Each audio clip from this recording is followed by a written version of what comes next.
হরে কৃষ্ণ। আজকে আমরা আবারও সমবেত হয়েছি অনাদিরাদি গোবিন্দের অশেষ কৃপায়। আজকে একটি পুণ্যতিথি, যে তিথির জন্য আমরা 15 দিন অপেক্ষা করি, অর্থাৎ একটি একাদশী থেকে আরেকটি একাদশী অবধি। আমরা বাংলা পঞ্জিকায় যাকে পক্ষ বলে থাকি। আমি প্রথমেই ক্ষমা চেয়ে নিচ্ছি সকল ভক্তবৃন্দের কাছে। শব্দের চারিপাশে অনেক শব্দ হচ্ছে, পার্শ্ববর্তী ভাষায় এই শব্দের কারণে হয়তো কিছুটা ত্রুটি হতে পারে, এই জন্য আমায় ক্ষমা করবেন। আর যে বিষয়টি মাথায় নিয়ে আমরা আজকে এখানে বসেছি সেটি হচ্ছে এই যে মহামারীর দুর্যোগ সময়ে দেখতে দেখতে এতগুলো সময় চলে গিয়েছে, ভাবাই যায় না যে আমরা এই নিয়ে 7বার 8বার বসেছি। যে বিষয়টি অত্যন্ত গুরুত্বপূর্ণ, পরিধানযোগ্য, তো এই সময়টিকে সামনে রেখেই আমাদের অনেক ত্রুটি বিচ্যুতি হয়, শব্দযন্ত্রের ত্রুটি বিচ্যুতি থাকে, কিংবা পারিপার্শ্বিকতার কারণেও ত্রুটি থাকে। যেহেতু একান্তই নিজের ঘরে বসে অনেক যান্ত্রিক সাপোর্ট ছাড়াই সোজাসুজি শুধুমাত্র একটি মোবাইল ফোন দিয়ে সরাসরি প্রোগ্রামে আমরা অবগাহন করি, আমি সকল ভক্তবৃন্দের কাছে ক্ষমা চেয়ে নিচ্ছি। আমার ভুল ত্রুটি হতেই পারে।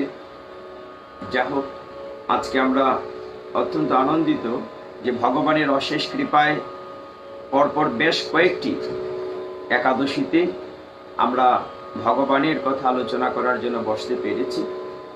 আপনারা সকলেই জানেন যে এই কলিযুগ পাবন অবতার চৈতন্য মহাপ্রভু বৃহত্তর সিলেটের আমরা অহংকার বা গর্ব করতেই পারি।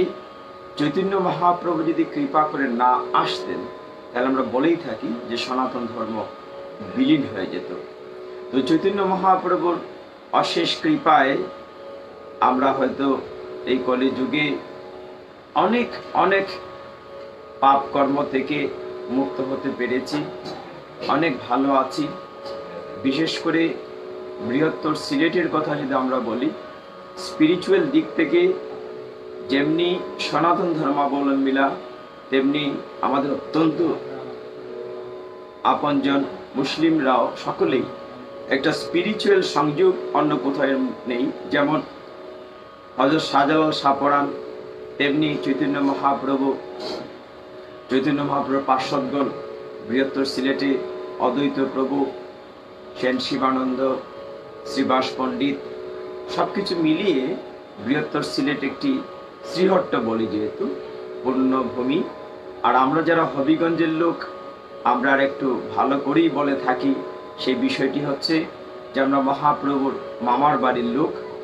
অনেক জায়গায় গর্ব করেও বলি যে মহাপ্রভুর মামার বাড়ি হচ্ছে হবিগঞ্জ, বাহুবল, মিরপুর, পবিত্রধাম, শচী অঙ্গন, যেখানে শ্রীমন মহাপ্রভুর মাতুলালয় এখনো আছে, পুণ্যতীর্থ শ্রীমন্দির আছে এবং একটি দুর্লভ বিগ্রহ আছে। যে বিগ্রহটি পৃথিবীর আর কোনো মন্দিরে নেই, যেখানটিতে শ্রীমন মহাপ্রভুকে কুলে নিয়ে শচীমাতা বসে আছেন। এরকম মূর্তি পৃথিবীর কোথাও নাই। কাজেই আমরা মহাপ্রভুর মামার দেশের লোক হিসেবে সকলের কাছে একটি গ্রামে প্রচলিত কথাই থাকে, বলে থাকি যে এটা মামার বাড়ির আবদার। আমার অধম হিসেবে সকলের কাছে আবদারই, আমার ভুল ত্রুটি হবে আপনারা ক্ষমা করে দিবেন। যাই হোক, আজকে কামিকা একাদশীর এই পুণ্য তিথিতে আমরা ভগবানের কথা আস্বাদন করতে বসেছি। মহাপ্রভুর কথা বলে শুরু করছিলাম এই কারণে যে একাদশী নিয়ে আমরা এত কথাবার্তা বলি। এই একাদশী শ্রীমন মহাপ্রভু নিজে তার মাকে দিয়ে শুরু করেছিলেন। এরকম অনেক কথা চৈতন্য চরিতামৃতে আলোচনা আছে। যদি সম্ভব হয় একদিন আমরা শ্রী শ্রী চৈতন্য চরিতামৃত নিয়ে কথা বলবো। যা হোক, আমরা আনুষ্ঠানিকভাবে আজকের শ্রীমদ্ ভগবদ গীতা পাঠ এবং একাদশীর মাহাত্ম্য আলোচনায় প্রবেশ করছি। হরে কৃষ্ণ। বন্দে অহম শ্রীগুরু শ্রীযুতপদ কমলম শ্রীগুরুন বৈষ্ণবাংশ্চ শ্রীরূপম সাগ্র জাতম সহগণ রঘুনাথান্বিতম তম সজীবম সাদ্বৈতং সবদূতম পরিজন সহিতম কৃষ্ণ চৈতন্য দেবম শ্রী রাধা কৃষ্ণ পাদান সহগণ ললিতা শ্রী বিশাখা নিতাংশ চ। ওম অজ্ঞানতিমিরান্ধস্য জ্ঞানাঞ্জন শলাকয়া চক্ষুরুন্মীলিতং येन তস্मै শ্রী গুরুবে নমঃ। হে কৃষ্ণ করুণা সিন্ধু দীনবন্ধো জগৎপতে গোপেশ গোপিকা কান্ত রাধাকান্ত নমস্তুতে। তপ্ত কাঞ্চন গৌরাঙ্গী রাধে বৃন্দাবনেশ্বরী বৃষভানুসুতে দেবী প্রণমামি হরিপ্রিয়ে। নমো মহাবদান্যায় কৃষ্ণ প্রেম প্রদায়তে কৃষ্ণায় কৃষ্ণ চৈতন্য নাম্নে গৌরতীশে নমো। নময়ং বিষ্ণু পাদায় কৃষ্ণ বেষ্টায় ভূতলে শ্রীমতে ভক্তি বেদান্ত স্বামিনীতি নামিনে। নমস্তে সরস্বতী দেবে গৌরবাণী প্রচারিণে নির্বিশেষ শূন্যবাদী পাশ্চাত্য দেশ তারিণে। নারায়ণং নমস্কৃত্য নরস্নৈব নরোত্তমং দেবীং সরস্বতীং ব্যাসং ততো জয়মুদীরয়েৎ। বাঞ্ছাকল্পতরুভ্যশ্চ কৃপা সিন্ধুভ্য এব চ পতিতানাং পাবনেভ্যো বৈষ্ণবেভ্যো নমো নমঃ। আমরা কৃপা করে হাত তুলি। জয় শ্রীকৃষ্ণ চৈতন্য প্রভু নিত্যানন্দ শ্রী অদ্বৈত গদাধর শ্রীবাসাদি গৌর ভক্ত বৃন্দ। হরে কৃষ্ণ কৃষ্ণ কৃষ্ণ হরে হরে হরে রাম রাম রাম হরে হরে। হরে তৎসৎ। যে বিষয়টি প্রণিধানযোগ্য একটি নিয়মের মতো দাঁড়িয়েছে, এই আজকে নিয়ে তো 8 বার হয়তো আমরা বসেছি এইভাবে।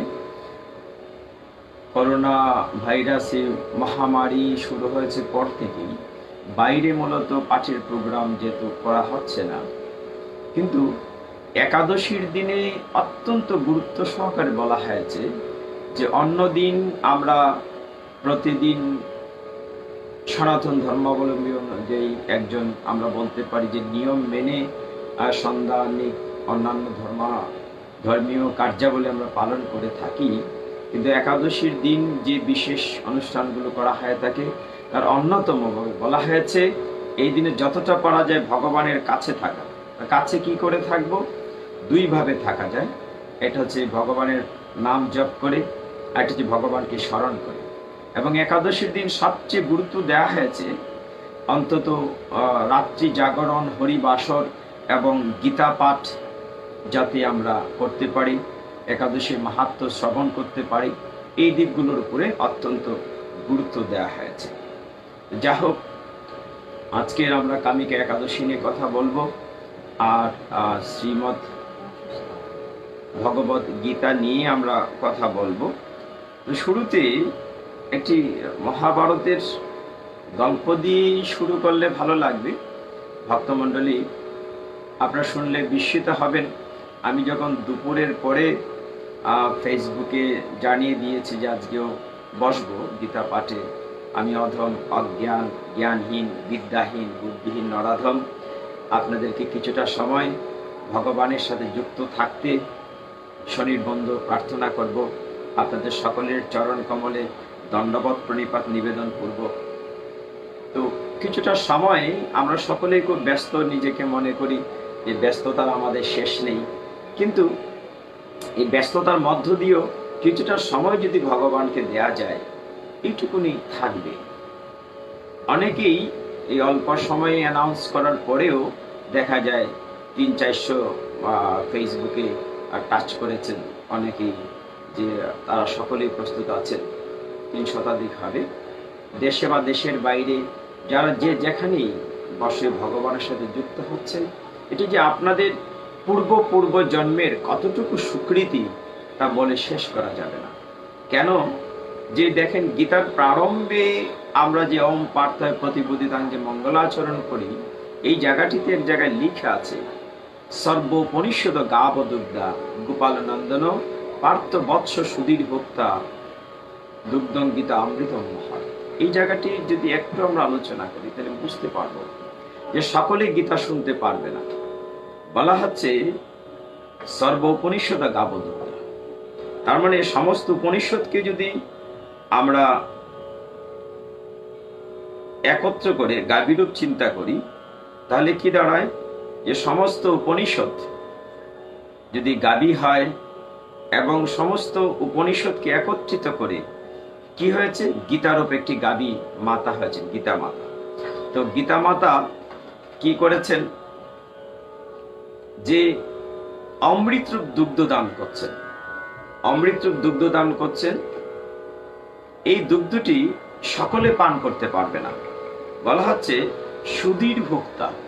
সুধীর ভোক্তা মানে হচ্ছে সেই সকল ভক্তরাই, সুধীজনরাই গীতারূপ মাতৃ জ্ঞানে যে দুগ্ধরূপ অমৃত স্ফুরিত হচ্ছে, সেটি কেবলমাত্র সুধীজন আস্বাদন করতে পারবে। এরকম দেখা যায় যে কোথাও গীতা পাঠ হচ্ছে, তো বাসা থেকে আমরা বেরিয়েছি, কেউ কেউ গীতা পাঠে যাব, দেখা গেল সাথের একজন বলছেন যে আচ্ছা ভাই তুমি যাও, আমি পরে আসছি। দেখা গেল যে বাসাতে তার কাজ পড়ে গেছে, আসতে পারে না। আবার কেউ বেরিয়ে যাবে গীতা পাঠে, দেখা গেল বাসাতে আত্মীয় স্বজন চলে এসছে, কিংবা একটা অসুখ বিসুখ বিপদ আপদ চলে আসছে, সকলে আসতে পারবে। তো কেন আসতে পারবে না? সেখানে বলা হচ্ছে যে পূর্ব জন্মের স্বীকৃতি প্রয়োজন আছে, যে গীতা পাঠ সকলে শুনতে পারবে। কেন? সেটি অমৃত। বলা হচ্ছে অমৃত। অমৃত মানে কি? যে যা আস্বাদন করলে আমরা আর আমাদের পুনর্জন্ম হয় না। তো পুনর্জন্ম হয় না কথাটি এই কারণে বলা হচ্ছে যে পুনর্জন্ম বলতে কি, আমরা মানুষরা আমরা দুর্লভ একটি মনুষ্য জন্ম নিয়েছি। আমি যেদিন ভাগবত নিয়ে আলোচনা করেছি সেদিন বলেছি যে প্রহ্লাদ মহারাজ এই কথাটি বলেছেন যে দুর্লভ মনুষ্য জন্ম সম্পর্কে আমরা একটি জন্ম মৃত্যুর চক্রে আছি। পুনরপি জনম, পুনরপি মরণ, পুনরপি জননী জঠরে শয়ন। এই যে আমরা কখনো মানুষ রূপে, কখনো গরু, ছাগল, ভেড়া, কৃমিকীট, মৎস্য, এই বিভিন্ন 84 লক্ষ জুনি পরিক্রমা করছে। করতে করতে আমরা একটি দুর্লভ মনুষ্য জন্ম পেয়েছি। কিন্তু এই মনুষ্য জন্মটি পেয়ে যদি কাজে না লাগাই, আপনারা যারা অষ্টোত্তর শতনাম পড়ে থাকেন সেখানে বলেছেন যে মিছে মায়ে বদ্ধ হয়ে বৃক্ষ সম হইল। সংসারে এসছি কেন? কৃষ্ণ নাম নেওয়ার জন্য, কিন্তু মিছে মায়ে বদ্ধ হয়ে বৃক্ষ সম হয়েছি। আর ডাল রূপে পুত্রকন্যা, এরকম আছে না, ডাল ভাঙ্গি করে পুত্র রূপে, ফল রূপে পুত্রকন্যা ডাল ভাঙ্গি করে। এইরকম আমরা মায়া মায়া করে আছি। আমি বলতে চাচ্ছিলাম না কথাটি, কিন্তু এই যে করোনা আমাদেরকে এমন কিছু শিক্ষা দিয়েছে 3-3.5 মাসে, প্রকৃত কথা বলতে হৃদয় ফেটে যায়। যে আপন সন্তান তার মাতাকে জঙ্গলে ফেলে আসে, আপন সন্তান তার পিতাকে পরিচয় দেয় না। এই যে কত নিষ্ঠুরতা আমাদের, আমরা কি শিক্ষায় চলে এসেছি, আমাদের মানবিকতার মূল্যবোধের কতটুকু চলে এসেছি, কোথায় গিয়ে অধপতিত হয়েছি। কে আপন কে পর? শাস্ত্র বলছে যে তোমার আপন কেউ না। টোটাল বিষয়টা একটি মায়া। মায়াকে আরো শুদ্ধ ভাষায় যদি ব্যাখ্যা করা হয়, মায়া শব্দের অর্থই হচ্ছে মিথ্যা, যা নেই তাই মায়া। অনেকে বলেন যে আমি তো দেখছি, যা দেখি তা সত্য। বলে যা দেখি তাও সত্য না। কেমন? আমরা ছোটবেলা খোলা মাঠে যখন ফুটবল খেলতাম বা মাঠে খেলাধুলা করতাম, দূরে দেখতাম জমিতে আকাশ লেগে আছে, মনে হয় যেন আকাশটা জমিতে লেগে আছে, কিন্তু দৌড়ে জানতো আকাশ কি লেগে আছে মাঠে? লেগে নেই। যা দেখি তাও সত্য নয়। আবার চাঁদনি রাতে, পূর্ণিমা রাত্রিবেলা আমরা কখনো কখনো মাঠে দিয়ে বা উঠোনে দৌড়াদৌড়ি খেলতাম, যে আমরা যেদিকে যেতাম চারটি আমাদের সাথে সাথে যেত। আসলে চারটি কিন্তু আমাদের সাথে যেত না, যেখানে থাকতো সেখানে আছে। এই যে যা দেখি তাও সত্য নয়, আমাদের দৃষ্টিও মিথ্যা বা ভ্রম। ভগবান তাই শাস্ত্র থেকে এই সিদ্ধান্ত দিয়েছেন যে তোমার আপন বলতে আমি। জীবাত্মা আমরা পরমাত্মার অংশ, আমরা ভগবত ধামেই ছিলাম ভগবানের পার্শ্বদ হিসাবে। আমাদের যে কোনো কর্মফলে আমরা ড্রপ ডাউন হয়েছি। আবার 84 লক্ষ যোনি পরিক্রমায় আমরা এমন একটি অবস্থায় পৌঁছেছি যাতে করে আবার সুযোগ দেওয়া হয়েছে যে তুমি তোমার সেই মূল বাড়ি অর্থাৎ ভগবত ধাম, যে গোলক বৃন্দাবন থেকে নিচে চলে এসছে মর্তলোকে, তোমাকে আবার সুযোগ দেওয়া হয়েছে। এই সময়টা যদি কাজে লাগাও, তুমি ঠিকমতো গীতা ভাগবত পাঠ করো, ঠিকমতো ভগবানের প্রার্থনা করো, ভগবানকে ভালোবাসো, ভগবানের সাথে যুক্ত থাকো, তাহলে তুমি আবার তোমার মূল ধামে ফিরে যেতে পারো। এই সুযোগটা দুর্লভ মানব জন্মে দেয়া হয়েছে। তো যাই হোক, আমরা এই সুযোগটা নিতে চেষ্টা করব। আমি মহাভারত থেকে একটু কথা বলে শুরু করতে চাচ্ছিলাম এই জায়গাটিতে। একটি চমৎকার গল্প বা কাহিনী আছে। আপনারা জানেন যে দাপর যুগে ভগবান শ্রীকৃষ্ণ যখন অর্জুনের রথে সারথি ছিলেন, আসলে মহাভারত এবং গীতা একসাথে চলে আসে। গীতা নিয়ে আলোচনা করলে মহাভারত চলে আসবে। কেন? এই কারণেই, যদি কাউকে পরিচয় জিজ্ঞাসা করা হয়, তোমার নাম কি, তোর বাবার নাম কি, বাড়ি কই, পরিচয় জিজ্ঞাসা করতে গেলে এখন গীতাকে জিজ্ঞাসা করলে গীতার বাবাকে মহাভারত, কারণ মহাভারতের অংশ গীতা। মহাভারতের বিশ্ব পর্ব থেকে 18টি অধ্যায় নেওয়া হয়েছে, এই যে মহাভারত চলে আসে। তো একবার যুধিষ্ঠির মহারাজ, কেন কথাটি বলছি, এখন যে আমরা যে পরিস্থিতিতে আছি, চারদিকে সংবাদ মাধ্যমে যে প্রতারণা, অমানবিকতা, মূল্যবোধের অবক্ষয়, যে বিষয়গুলো আমাদের কাছে দৃষ্ট হচ্ছে, চারদিকে মানুষের জীবন নিয়ে ব্যবসার অপচেষ্টা, মানুষের মানবিকতার মূল্যবোধের অবক্ষয় কোথায় গিয়ে ঠেকেছে, এই কথাগুলো কলিযুগে যেরকম হবে, আজকে থেকে 5000 অধিক বছর পূর্বে গ্রন্থে বলা আছে যে এখন যে পরিস্থিতিতে আমরা এসেছি, এই পরিস্থিতি হবে যে আগেই বলা হয়েছে। এই জন্য গল্পটা দিয়ে শুরু করতে চাচ্ছি। একবার যুধিষ্ঠির মহারাজ অনাদিরাদি গোবিন্দ শ্রীকৃষ্ণকে জিজ্ঞাসা করেছেন, হে জনার্দন, তুমি যে বলছো দাপরের পরে, তখন দাপর যুগ চলছে, যে দাপরের পরে কলিযুগে খুব ভয়াবহ অবস্থা হবে, কেমন হবে? কলিযুগের অবস্থাটা কি হবে? আজ থেকে প্রায় 5500 বছর আগে ভগবান শ্রীকৃষ্ণ বলছেন যে তোমরা তখন বনে যাবে, বনবাসে যাবে, তোমরা পাশা খেলা হেরে গিয়েছো, তোমরা বনবাস থেকে ফিরে আসো। তবে তার আগে একটা কাজ করো, 5x5 দিকে যাও, বনে গিয়ে ঘুরে এসে তোমরা যাই দেখো আমাকে বলো, এর মধ্য দিয়েই আগামী কলিযুগে, তখন বলছিলেন দাপর যুগে, যে কলিযুগে কি হবে তার উত্তর তোমরা পেয়ে যাবে। ভগবানের আদেশ অনুযায়ী যুধিষ্ঠির, ভীম, নকুল, সহদেব, যুধিষ্ঠির, ভীম, অর্জুন, নকুল, সহদেব, এই 5x5 দিকে চলে গিয়েছে। তো যুধিষ্ঠির মহারাজ যেতে যেতে বনে এক জায়গায় দেখলেন একটা হাতি, কিন্তু তার 2টি সুর, মানে সাধারণত হাতির তো একটা সুর থাকে, তিনি দেখলেন হাতির 2টা সুর। তিনি দেখে ঘুরে আসছেন, এমন সময় ভীম ঘুরতে ঘুরতে দেখলেন যে একটি বাছুর, মানে সদ্য প্রসবিত বা ছোট্ট একটি বাছুরকে তার মা গাবি আদর করছে জিহ্বা দিয়ে। আমরা তো দেখি যে গরু, বাছুর বা কুকুর, সিংহ, বিড়াল ওদের বাচ্চাকে জিহ্বা দিয়ে আদর করে। তো ভীম দেখছেন একটি মাতা গাবি একটি বাছুরকে জিহ্বা দিয়ে লেহন করে আদর করছে, এমন ভাবে আদর করছে, জিহ্বা দিয়ে ঘষছে, যে তার গায়ের চামড়া ছিলে গেছে, মানে রক্ত বেরিয়ে গেছে, মানে জিহ্বা দিয়ে আদর করতে করতে তার শরীর থেকে রক্তাক্ত, তো মা আদরই করছে।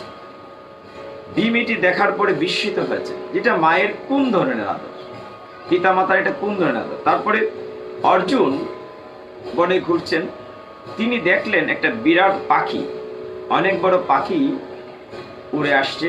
পাখিটির গায়ে বেদমন্ত্র লেখা, আমাদের বেদের শ্লোক লেখা আছে, কিন্তু পাখিটি মানুষের মাংস খাচ্ছে, মানুষের মাংস ভক্ষণ করছে। আর একটু কিছু দূর পরে আরেকদিকে নকুল গিয়েছেন, তিনি দেখলেন অনেকগুলো কুয়া আছে।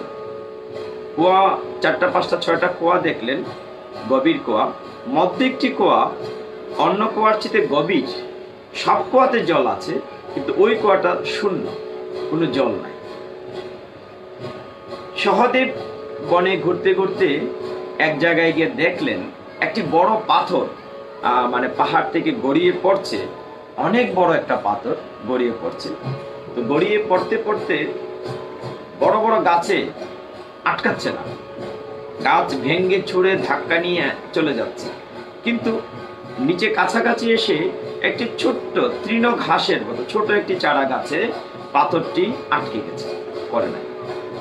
এই দৃশ্যগুলো দেখে পঞ্চপাণ্ডব 5 ভাই ফিরে এসেছেন ভগবানের কাছে। এসে ভগবানের চরণ কমলে দণ্ডবত প্রণিপাত নিবেদন করে বলছেন, জনার্দন, আপনি তো বলেছিলেন আগামী 5 বৎসর পরে, 5000 বৎসর পরে কলিযুগে কি হবে, কলিযুগের অবস্থা কেমন হবে বলুন তো কৃপা করে। এবং ভগবান শ্রীকৃষ্ণ অনাদিরাদি গোবিন্দ বলেছিলেন, ও তোমরা কে কি দেখেছো বলো, তোমাদের তো পাঠিয়েছিলাম বনে। যুধিষ্ঠির মহারাজ বললেন, হে বাসুদেব, আমি একটা অদ্ভুত জিনিস দেখেছি। কি অদ্ভুত? যে একটি হাতি দেখেছি, তার 2টি সুর। এর মানে কি? তখন ভগবান, হে ভক্তগণ খুব মন দিয়ে খেয়াল করবে, ভগবান বলছেন যে তুমি যে হাতিটি দেখেছো 2টি সুর, এর মানে হচ্ছে আজ থেকে 5000 5500 বছর পূর্বে যখন কলিযুগ আসবে, তখন মানুষের চরিত্রগুলো এমন হবে, সে মুখে যেটা বলবে সেটা অন্তরে বিশ্বাস করবে না, দুমুখা হবে। তোমাকে দেখাবে তোমার জন্য সে মন প্রাণ দিয়ে দিচ্ছে, কিন্তু প্রকৃতপক্ষে সে প্রতারণা করবে। মানে সে এক মুখে এক কথা বলবে, আরেক মুখে আরেক কাজ করবে। এই কারণে হাতিটির 2টি সুর। তখন মানুষের অবস্থাটা হবে এরকম যে মুখে একটি, মনে একটি। যা বলবে তা বিশ্বাস করবে না, যে বিশ্বাস করবে তা বলবে না, অর্থাৎ প্রতারণা করবে, ফ্রড ফরজারি করবে। তখন কলিযুগের চরিত্রটা এমন হবে, মিথ্যা প্রহসন ওগুলোর উপরে থাকবে। দ্বিতীয় পাণ্ডব, মেজ পাণ্ডব ভীম ভগবানকে জিজ্ঞাসা করেছে, তাহলে আমি যে দেখলাম, বলে তুমি কি দেখেছো? যে আমি দেখলাম মা গাবি বাছুরকে আদর করছে জিহ্বা দিয়ে, চাটতে চাটতে এমন করেছে যে সন্তানের পিঠের রক্তাক্ত চামড়া উঠে গিয়েছে। ভগবান বললেন, এইটাও কলিযুগে হবে। কি হবে? এই প্রতীকটির অর্থ হচ্ছে, কলিযুগে কোনো কোনো বাবা মা তার সন্তানকে এত বেশি স্নেহ করবেন, আদর করবেন, অন্ধ স্নেহ, অন্ধ ভালোবাসা এতটাই করবেন, যার ফলে ছেলেমেয়েরা মূল পথ থেকে অন্য পথে ডিরিল হয়ে যাবে। কেমন? মা বাবা তার ছেলে মেয়ের ভুল ত্রুটি দেখবেন না। ছেলেটি সন্ধ্যার পরে কোথায় যাচ্ছে, কার সাথে মিশছে, নেশাসক্ত হচ্ছে কিনা, ধর্মান্তরিত হচ্ছে কিনা, ধর্মীয় আচরণ থেকে বিচ্যুত হচ্ছে কিনা, অন্যের ছেলে মেয়ের ত্রুটি ধরবেন, কিন্তু নিজের ছেলেকে এত আদর করবেন, নিজের ছেলে মেয়ের কোনো ত্রুটি তিনি ধরবেন না। এই কারণে এই প্রতীকটি হচ্ছে যে মাতা গাবি তার বাছুরকে এত আদর করছে যে তার যে ওইদিকে রক্তাক্ত হয়ে মাংস উঠে যাচ্ছে, তার যে ক্ষয় হয়ে যাচ্ছে, তার চরিত্রের যে স্খলন হয়ে যাচ্ছে, সেদিকে মা খেয়াল করছেন না। এটি কলিযুগে ঘটবে। তৃতীয় পাণ্ডব অর্জুন জিজ্ঞাসা করলেন, হে জনার্দন, হে পার্থ সারথী, আপনি কৃপা করে বলুন আমি এটা কি দেখলাম? বলে, তুমি কি দেখেছো? দেখলাম একটি বড় পাখি ডানাতে বর করে এসছে, তার ডানার মধ্যে বেদবাক্য, গীতাবাক্য আছে, কিন্তু পাখিটি মানুষের মাংস ভক্ষণ করছে। ভগবান বললেন, হ্যাঁ, এই কাজটিও কলিযুগে হবে। তার প্রতি যে কি হবে, যা হচ্ছে এখন, যে কিছু মেকি ধর্মাচরণ থাকবে। মেকি কিরকম? যে ধর্মের নামে বোঝা যাবে রাজনীতি হবে, ধর্মের নামে সমাজনীতি চলবে, ধর্মকে পুঁজি করে ব্যবসা করা হবে, কিন্তু যারা বা কেউ কেউ এরকম কাজটি করবেন যে ধর্মকে পুঁজি করে ব্যবসা করছেন, ধর্মের নামে অধর্ম করছেন, যারা মানুষের মাংস খাওয়ার মতো পাপাচারে লিপ্ত থাকবেন, বাইরের দিকে দেখাবেন তিনি মহৎ বড় সাধু, কিন্তু তিনি আচরণটি করবেন অতিশয় নোংরা অসাধুর মতো, যা মানুষ ভক্ষণের সমতুল্য। এই ইঙ্গিতটি দেয়া হচ্ছে কলিযুগে তাও হবে। এইবার নকুল বলল যে কলিযুগে আর কি হতে পারে, বলে আরো দুটো বিষয় বাকি আছে। কি হবে? তুমি কি দেখেছো? যে আমি দেখেছি অনেকগুলো কুয়াতে জল আছে, কিন্তু মধ্যের যে কুয়াটি সেখানে জল নেই। এটার মানে ভগবান বললেন, হে নকুল, কলিযুগে তা হবে। মানুষ মূল যে কাজটি, মধ্যের যে হৃদয়ের মানুষ হিসাবে তার যে কর্তব্য, সে যে সৃষ্টির সেরা জীব, আশরাফুল মাকলুকাত, সে যে মানুষ রূপে জন্ম নিয়েছে, তার যে স্রষ্টার সাথে একটা সম্পর্ক আছে। দেখুন যে সমস্ত শাস্ত্রের একটি পদকর্তা চমৎকার কথা বলেছেন। অনেকেই প্রশ্নটা করেন যে আমরা এত গীতা ভাগবত পাঠ করি, এত একাদশী ব্রত করি, এত ধর্মাচরণ করি, কিন্তু তারপর আমরা তো কেন কষ্ট পাই, কেন দুঃখ পাই, কেন অভাব অনটন দূর হয় না? শাস্ত্র উত্তর দিয়েছে। শাস্ত্র বলেছে, কৃষ্ণ বলি যেই জীব অনাদি বহির্মুখ, অতএব মায়া তাকে দেয় সংসার দুঃখ। মানে কৃষ্ণ ভুলি যেই জীব অনাদি বহির্মুখ, কৃষ্ণ বলি যেই জীব অনাদি বহির্মুখ, অতএব মায়া তারে দেয় সংসার দুঃখ। মানে কৃষ্ণকে ভুলে গিয়ে যে অনাদি বহির্মুখ, অতএব মায়া তাকে দেয় সংসার দুঃখ। আমরা আমার করে এত ব্যস্ত হই, মনে করি আমার স্ত্রী, পুত্র, পরিজন, কত কিছু। না, কেউ আমার না, একমাত্র অনাদিরাদি গোবিন্দ সর্বশক্তিমান দি অলমাইটি, তিনি আমার আপন, তিনি আমার আপনজন। যদি আজকে আমি কথাটা সবসময় বলে থাকি, এই যে আমরা পাঠে আজকে বসেছি, বা যারা সেটের সামনে বসে দেখছেন, এই যে আমরা বসেছি, এখান থেকে উঠতে পারবো তার নিশ্চয়তা কি আমরা কেউ দিতে পারি? আমরা যে বসেছি, পরের শ্বাসটি যে ফেলবো তার নিশ্চয়তা আমরা কেউ দিতে পারি না। অথচ আমরা কত অহংকারী হই, আমরা মনে করি কত শক্তি আমার আছে, কত পাওয়ারফুল আমি, আমার বাড়ি গাড়ি পাওয়ার। না, কিচ্ছু না। ভগবান চাইলে, ঈশ্বর চাইলে 1 সেকেন্ডে তোমার শক্তি সবকিছু হরণ করে নিয়ে যেতে পারে। কোনো ক্ষমতা নেই। যদি ক্ষমতা থাকতো, আজকে সারা পৃথিবীতে লক্ষ লক্ষ লোক অকালে জ্বরে যাচ্ছে, না ফেরার দেশে চলে যাচ্ছে। ওই পৃথিবীর তাবৎ শক্তিশালী দেশগুলো তো কিছুই করতে পারছে না। যদি তিনি না করেন, তিনি যদি না রক্ষা করেন, কেউ রক্ষা করতে পারে? তো এইভাবে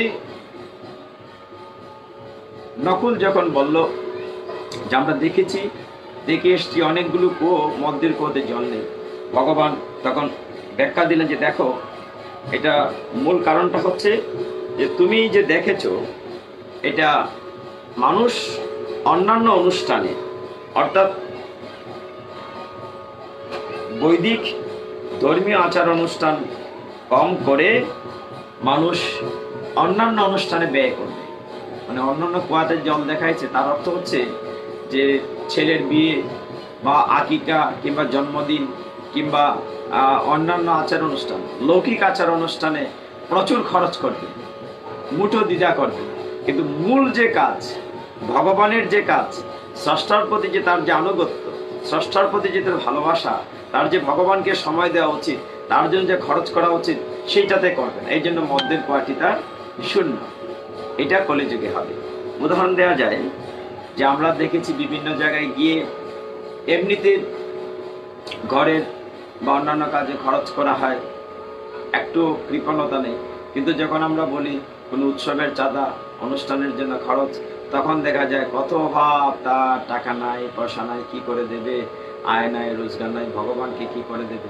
আবার এমনও দেখা যায় যে নিজে এয়ার কন্ডিশন ঘরে আছেন, মানে হাই ফাই সুন্দর করে বাড়িঘর সাজিয়েছেন, কিন্তু ভগবানের জন্য একটি ঠাকুরঘর নেই, একটা কুষ্টি নেই, ছোট্ট একটি বাক্সর ভিতরে ভগবানের একটা চিত্রপট কোন রকম তাচ্ছিল্য করে রাখা হয়েছে। আরে যার কৃপায় আমরা পৃথিবীতে এসেছি, যার কৃপায় বাড়ি গাড়ি পেয়েছি, আমরা কি কিছু নিয়ে এসেছিলাম? যদি নিজেকে প্রশ্ন করি, আমরা কি কিছু জন্মসূত্রে নিয়ে এসেছিলাম? যা পেয়েছি তো এখানেই পেয়েছি, যা ভগবান দিয়েছেন এখানেই দিয়েছেন। আমি যদি প্রকৃত মালিক হই এই বাড়ি গাড়ি, তাহলে মৃত্যুর পরে এগুলো ফেলে যাই কেন? ওগুলো তোমরা সাথে নিয়ে যাই না, সব তো এখানে পড়েই থাকে। কাজেই আমরা অন্যান্য কাজে এত ব্যয় করব কলিযুগে, কিন্তু মূল যে বিষয়টি ওইখানে আমরা কার্পণ্যতা করব। এই জন্য মদ্যের কুয়াটি শুষ্ক, জল নেই। সকলের কথা শেষ হলো, এবার সহদেবের পালা। ভগবান জিজ্ঞাসা করলেন, সহদেব তুমি কি দেখেছো? তুমি তো বনে গিয়েছিলে। সহদেব বলছে যে প্রভু, হে বাসুদেব, হে অনাদিরাদি গোবিন্দ, আমি দেখেছি যে পাহাড়ের উপর থেকে বড় একটি পাথর গড়িয়ে পড়ছে। বড় বড় গাছ সেটা আটকাতে পারছে না, কিন্তু ছোট্ট একটি চারা গাছ এই পাথরটিকে নিচে আটকে দিয়েছে। ভগবান বললেন, এটি একটি সুসংবাদ বটে কলির যুগের জন্য। আমি 4টা বিষয় বলেছি কলির যুগে কি হবে, আজ থেকে 5000 বছর পরে কি হবে। আর শেষের কথাটি হচ্ছে যে কলির যুগে এরকম মানুষের অধঃপতন হবে। মানে পাহাড় থেকে যেরকম পাথরটি গড়িয়ে পড়ছে, কোনো কিছু আটকাচ্ছে না, মানুষ অধঃপতনের চূড়ান্ত সীমায় নিচে নেমে যাবে। এই যে আজকে আমরা টেলিভিশনে চারদিকে নিউজে যা দেখছি, পত্র পত্রিকায়, ইলেকট্রনিক্স মিডিয়া, প্রিন্ট মিডিয়ায় দেখছি, আমি সংবাদ নিয়ে আলোচনা করতে চাই না, আপনারা সকলেই জানেন। চারদিকে মানুষের জীবন নিয়ে প্রতারণা করে অধঃপতনের শেষ পর্যায়ে মানুষ কিভাবে ব্যবসা করার জন্য, কোটি কোটি টাকা রোজগারের জন্য মানুষের জীবন নিয়ে ছিনিমিনে খেলা হচ্ছে। কে মরছে কে বাঁচে তাতে কি আসে যায়, তার টাকার দরকার। এইভাবে মানুষ অধঃপতনের শেষ পর্যায়ে গিয়েছে। তাহলে তাদের কি কোনো গতি নেই? তারা কি কোনোভাবেই অধঃপতন থেকে উঠতে পারবে না? ভগবান বলছেন ওই জায়গাটি, যে এই যে বড় বড় গাছ তাকে রুখতে পারছে না, তার অধঃপতন হচ্ছে নিচের দিকে, কিন্তু শেষে গিয়ে ছোট্ট চারা তাকে আটকিয়ে দিয়েছে। কেন? ভগবান কলিযুগে শ্রীচৈতন্য মহাপ্রভু রূপে আসবেন এবং জীবকে অধঃপতন থেকে, অধঃপতিত জীবদেরকে রক্ষা করার জন্য তিনি একটি মাত্র পন্থা দিবেন, সেটা হচ্ছে হরের নামই কেবল। যদি জীব মানুষ যদি স্রষ্টার প্রতি আনুগত্য স্বীকার করে, তার দেয়া নাম যদি স্মরণ করে, সেই হরে কৃষ্ণ মহামন্ত্র, হরে কৃষ্ণ কৃষ্ণ কৃষ্ণ হরে হরে, হরে রাম রাম রাম হরে হরে, যদি সেই মহামন্ত্র জপ করে এবং সে ভগবানের সাথে নির্লিপ্তভাবে নিষ্কাম কর্ম করে যায় এবং সে যুক্ত থাকে, তাহলে এই ছোট্ট চারাটি, এই ছোট্ট মাহাত্ম্যটি তার অধঃপতন থেকে রক্ষা। যুধিষ্ঠির মহারাজ সহ 5 ভাই ভগবানের চরণে দণ্ডবত প্রণিপাত নিবেদন করে বললেন, হে প্রভু, এই দাপর যুগের এই পর্যায়ে আপনি আগামী কলিযুগে কি হবে সে কথাগুলো বলেছেন। দেখুন ভক্তগণ, যে আজকে কলিযুগের যে অবস্থা, সেই অবস্থা ভগবান আজকে থেকে হাজার হাজার বৎসর পূর্বে বলে গিয়েছেন যে কলির যুগে কি হবে। তো সেইটাই যে আমরা যদি সে অধঃপতন থেকে নিজেকে, নিজের পরিবারকে রক্ষা করতে চাই, তাহলে ভগবানের সাথে যুক্ত থাকা ছাড়া কোনো পথ নেই। এই জন্য গীতায় ভগবান চমৎকার বলেছেন, 10ম অধ্যায় বিভূতি যুগে 10 নং শ্লোকে ভগবান বলেছেন, তেষাম সততযুক্তানাম ভজতাম প্রীতিপূর্বকম দদামি বুদ্ধিযুগমতম येन मामुपयान्ति ते तेषां सततयुक्तानाम। ভগবান বলছেন, যিনি নিত্য ভক্তি দ্বারা সতত আমার সাথে যুক্ত থাকে, কানেক্টেড মি, যে সতত যুক্তানাম ভজতাম প্রীতিপূর্বক, আমার ভজনা সে প্রীতির সাথে করে, দধামি বুদ্ধি ইউগমতম, আমি তাকে এমন শুদ্ধ জ্ঞান দান করি যার ফলে সে আমার কাছে ফিরে আসে। সেটা আমার অংশ। জীব আজকে মনুষ্য জন্মে আছে, তার আর কোনো অধঃপতন হবে না, সে আমার কাছে চলে আসতে পারবে যদি সে আমার সাথে যুক্ত থাকে, সতত যুক্তানাম। তো এইভাবে গীতায় ভগবান জীবের উদ্ধারের জন্য শিক্ষা দিয়েছেন। আমরা যদি গীতার বাণী মানি, ভগবানের কথা যদি মেনে চলি, তাহলে আমরা ওই পাথরটির মতো অধঃপতন হতে হতেও বেঁচে যাব। তো কলির যুগ সম্পর্কে ভগবানের বাণী থেকে আমরা শুরু করলাম আজকে। তো আজকে একাদশীর যে কথাগুলো বলতে চাই, আজকে একটু চমৎকার একাদশী, তার নাম হচ্ছে কামিকা একাদশী। যদিও আমাদের দেশের লোকনাথ বা ডাইরেক্টরি পঞ্জিকাতে আজকে আষাঢ় মাসের শেষ দিন, সরকারি ক্যালেন্ডারে শ্রাবণ মাসের পয়লা শ্রাবণ, শাস্ত্রে সেটিকে বলা হচ্ছে শ্রাবণ মাসে কৃষ্ণপক্ষে একাদশী।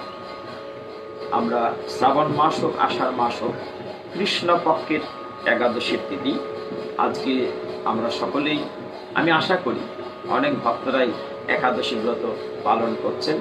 যে আমাদের এই কলিযুগে যাগযজ্ঞ তপস্যা করার মতো আমাদের শক্তি, সামর্থ্য, সময় কোনোটাই নেই। কাজেই ভগবান অনেক সহজ সহজ আমাদের সুযোগ করে দিয়েছেন, তার মধ্যে একাদশী ব্রত অন্যতম।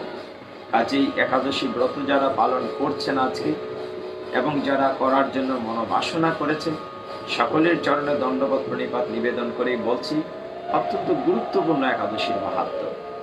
অনেক অনেক কথা আছে, আমরা প্রতিদিনই বলি। আপনারা যে সংহিতা আছে, গর্গ সংহিতায় একটি চমৎকার কাহিনী আছে মাহাত্ম্য নিয়ে। অনেকদিন আগে গর্গ সংহিতাতে বলা আছে যে অনেকদিন আগে উশিনর নামে একটি নগর ছিল, সেখানে রাজা বাস করতেন। আবার ওই রাজ্যে একজন গুপ ছিল। গুপ মানে কি, যিনি গরু বাছুর পালন করেন, আমরা গুপ বলি। তার অনেক মানে শত সহস্র গাভী ছিল। তো সেই উশিনর নগরের সেই গুপ কি করেছেন যে তার গরু বাছুর নিয়ে জীবনযাপন করছিলেন। কিন্তু একবার এক নাগারে অনেক দিন 8-10 বৎসর বৃষ্টি হয়নি। বৃষ্টি না হওয়ার ফলে কি হয়েছে, ঘাস গজাচ্ছে না, মানে খাদ্যর অভাব হয়ে গিয়েছে, ফসল হয় নাই। ফলে দেখা গেল কি যে গরুদেরকে বাঁচিয়ে রাখা তার পক্ষে কঠিন হয়ে গিয়েছে। তো তিনি চিন্তা করলেন যে যদি আমি এইখানে উশিনর নগরে থাকি, তাহলে আমি আমার এই গরু বাছর বাঁচাতে পারবো না। তিনি স্থান পরিবর্তন করে ব্রজধামে চলে গেলেন, নন্দ মহারাজের এখানে। সেখানে গিয়ে আশ্রয় চাইলেন যে আমি এত এত গরু নিয়ে কি করে বাঁচাবো।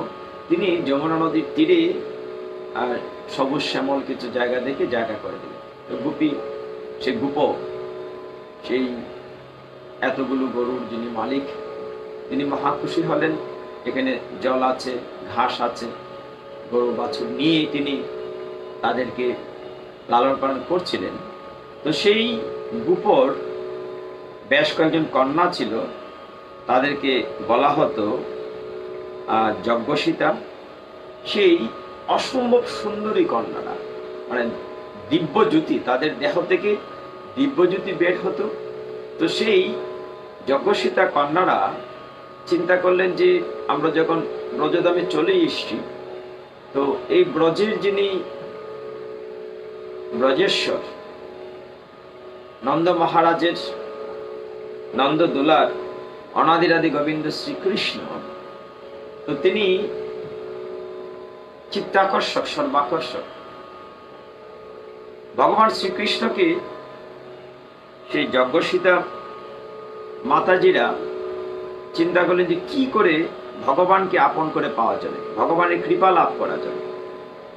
তো অনেক ব্রজবাসীর সাথে, গর্গ সংহিতায় বলা হয়েছে, অনেক ব্রজবাসীর সাথে তারা কথোপকথন করেছে যে কি করে এই নন্দ মহারাজের ছেলেকে আপন করে পাওয়া যাবে, নিজের মতো করে পাওয়া যাবে, ভগবত ভক্তির মিশ্রণে আমরা জীবনকে সুখ স্বাচ্ছন্দ্যে ভরে দিতে পারবো, উপায়টি কি?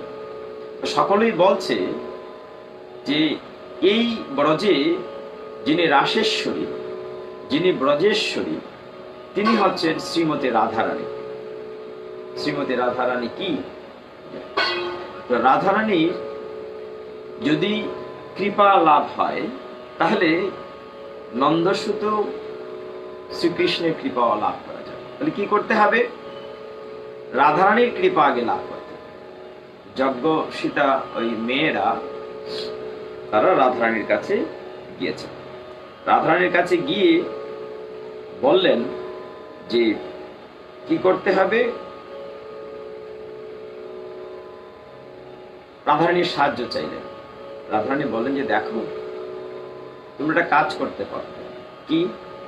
যে তোমরা যদি একাদশী ব্রত পালন করো, দেখেন গর্গ সংহিতায় কিরকম মাহাত্ম্য দেয়া আছে, বলছে তোমরা যদি একাদশী ব্রত পালন করো মাসে দুটো, তাহলে তোমরা যে পুণ্য অর্জন করবে সে পুণ্যের ফলে নন্দসুতকে অনাদিরাদি গোবিন্দকে আপন করে পাবে।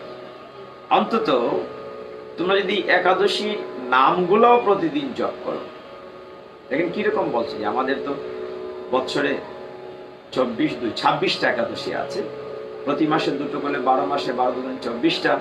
আর যখন মল মাস বা অতি মাস বা অতিরিক্ত একটি মাস আমরা বলি পুরুষোত্তম মাস, অর্থাৎ 13 মাস, তো 13 মাসে 13 দুগুণে 26টি একাদশী যদি নামও মনে রাখো, নামও যদি উচ্চারণ করো, যেমন উৎপন্না একাদশী, মুখ্যদা একাদশী, আর সফলা একাদশী, পুত্রদা একাদশী, ষটতিলা একাদশী, জয়া বিজয়া একাদশী, আমলকি একাদশী, পাপ মুচিনী একাদশী, কামকা, এই যে আজকে হচ্ছে কামিকা একাদশী, বরুতিনী একাদশী, মোহিনী একাদশী, শয়ন একাদশী, পার্শ্ব একাদশী, উত্থান একাদশী, এরকম একাদশী যদি নামগুলো একজন লোক প্রতিদিন জপে বা একাদশী তিথিতে জপ করে, তাহলে তারও যুগ জন্মের অনেক পাপ বিদূরিত হয়ে যাবে।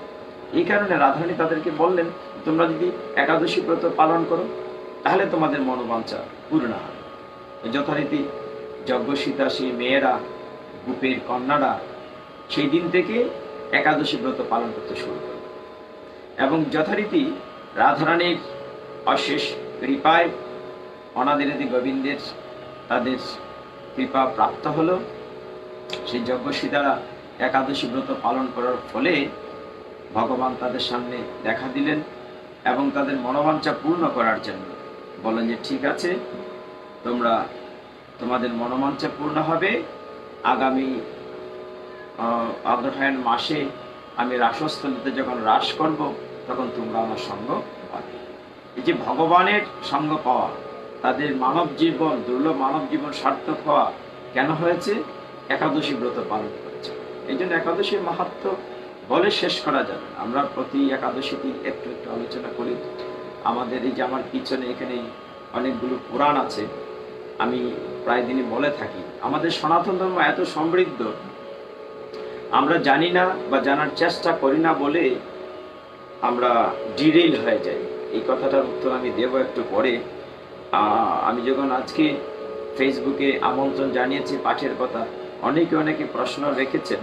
আগামীতে একটি পরিকল্পনা আছে, আগামী একাদশীর পূর্বে আমি একটা অ্যানাউন্সমেন্ট দিয়ে দেব, যেমন আজকে বলে দিচ্ছি যে অন্তত একাদশীর একদিন আগে পর্যন্ত গীতা সম্বন্ধীয় যদি কারো কোনো প্রশ্ন থাকে, আপনারা ফেসবুকে প্রশ্ন দিলে আমি এগুলো উত্তর দিতে চেষ্টা করবো। এতে গিয়ে আমাদের জীবনের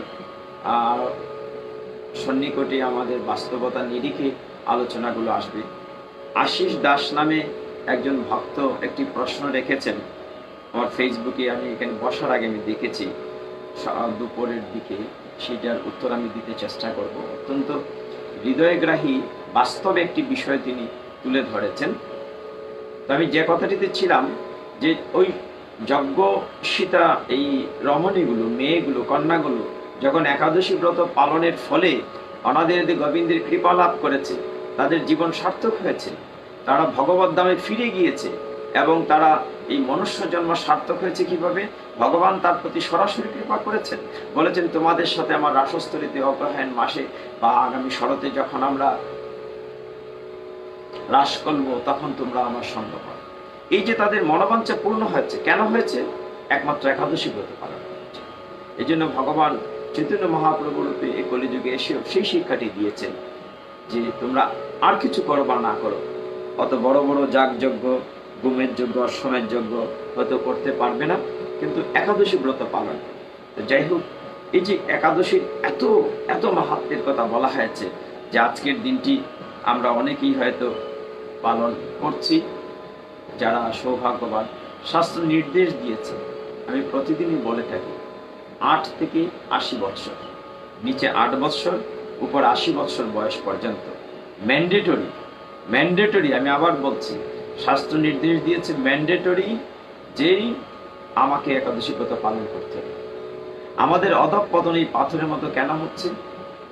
যে আমরা কিচ্ছু দেখতে চাই না, জানতে চাই না। অন্যান্য ধর্মাবলম্বীরা, আমি শ্রদ্ধা ভরেই বলছি, আমাদের আশেপাশে যারা আছে, তারা অন্তত 5 বার ভগবানের কাছে, তাদের স্রষ্টার কাছে গিয়ে মাথা নত করেন, অন্তত 5 বার। কিন্তু আমরা কয়জন সনাতন ধর্মাবলম্বীরা 1 বার কি যাই, 3 বার কি যাই? কি সন্ধ্যা করার কথা। সনাতন ধর্মের যে পাঠ্যপুস্তক আছে ক্লাস 3 থেকে SSC পর্যন্ত, এই পাঠ্যপুস্তকগুলো যদি আমরা কেউ খুলে দেখি অভিভাবক, দেখবেন কিভাবে আমাদের সনাতন ধর্মের নির্দেশনা আছে। আমাদের সনাতন ধর্মে এত সমৃদ্ধ সাহিত্য, সংস্কৃতি, বৈদিক জ্ঞান আছে। আমাদের 18টি পুরাণ আছে, 18টি উপপুরাণ আছে, শতাধিক উপনিষদ আছে, রামায়ণ মহাভারতের মতো মহাকাব্য আছে। আর গীতার কথা তো বললামই না। গীতা আমাদের পূর্ণাঙ্গ জীবন ব্যবস্থা। শ্রীমদ্ ভগবত গীতা ভগবানের পদ্মমুখ নিঃসৃত অমৃতবাণী, যেখানে ভগবান নিজে কথা বলেছেন। তিনি বলেছেন কি করে আমরা জীবনে সুখী হতে পারবো, কি করে পাপ থেকে মুক্ত হতে পারবো, কি করে সংসার করতে পারবো, কি করে সমাজ নিয়ে সকলের সাথে চলতে পারবো। আমাদের জীবনের সমস্ত প্রশ্নের উত্তর গীতায় দেয়া আছে। কাউকে যদি জিজ্ঞাসা করা হয় গীতায় কি আছে, উত্তরটি হবে গীতায় কি নেই, সবকিছু আছে। আমরা যদি নিয়মিত গীতা পড়ি, অনেকেই প্রশ্নটি করেছেন যে নিত্য গীতা পাঠের নিয়ম কি। সম্ভবত পাপড়ি সরকার ভাবনা প্রশ্নটি করেছিলেন গত গীতা পাঠের আগে, যে নিত্য গীতা পাঠের নিয়ম প্রত্যেকটি গীতা গ্রন্থের শুরুতে নিয়ম দেয়া আছে। সেটি হচ্ছে যে আমরা পূর্ব বা উত্তরমুখী হয়ে শুদ্ধ সাত্ত্বিকভাবে একটু পবিত্র হয়ে স্নান করে, সবচেয়ে ভালো হয় সকালবেলা যখন আমরা স্নান করি, ছেলে মেয়ে সহ সকলে স্কুলে যারা যায়, স্নান করে যদি আমরা কিছুটা সময় ভগবানের চিত্রপটের সামনে, পুষ্টির সামনে কোথাও বসে অন্তত একটি শ্লোক যদি আমরা পড়ি।